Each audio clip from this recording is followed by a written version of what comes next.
৪৯তম আন্তর্জাতিক কলকাতা বইমেলার উদ্বোধন ২২ জানুয়ারি ২০২৬। চলবে ৩ ফেব্রুয়ারি পর্যন্ত। এবারেও থিম কান্ট্রি আর্জেন্টিনা। অংশগ্রহণকারী দেশের সংখ্যা আগের তুলনায় বাড়তে পারে। মেলার উদ্বোধন করবেন পশ্চিমবঙ্গের মুখ্যমন্ত্রী মমতা বন্দ্যোপাধ্যায়। সম্মাননীয় অতিথি হিসেবে উপস্থিত থাকবেন দেশ ও বিদেশের বিশিষ্ট কবিসাহিত্যিক ও অন্যান্য গুণীজন। বই মেলার স্থান সল্টলেক বইমেলা প্রাঙ্গণ।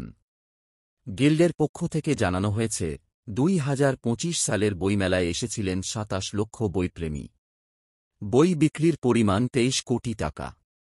প্রতি বছরের মতো ২০২৬-এর বইমেলায় অংশ নেবে Great Britain, America, Germany, Australia, France, Spain, Peru, Colombia, Japan, Thailand ও অন্য দেশ।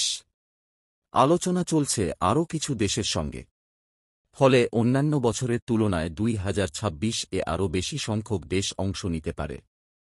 এছাড়া থাকছে ভারতের অন্যান্য রাজ্যের প্রকাশনাও, যেমন দিল্লি, উত্তরপ্রদেশ, মধ্যপ্রদেশ, হরিয়ানা, পাঞ্জাব, তামিলনাড়ু, গুজরাট, মহারাষ্ট্র, বিহার, অসম, ঝাড়খণ্ড, ওড়িশা, ত্রিপুরা আরও অনেককে।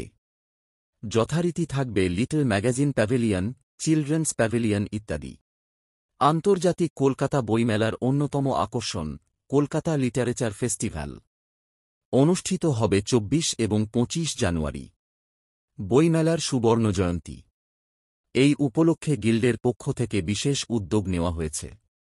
যেসব আলোকচিত্রী প্রথম ২০ বছর অর্থাৎ ১৯৭৬ থেকে ১৯৯৬ অবধি ময়দানে আয়োজিত বইমেলার দুর্লভ সব ছবি তুলেছেন, তাদের আলোকচিত্রের একটি প্রতিযোগিতা ও প্রদর্শনীর আয়োজন করা হবে।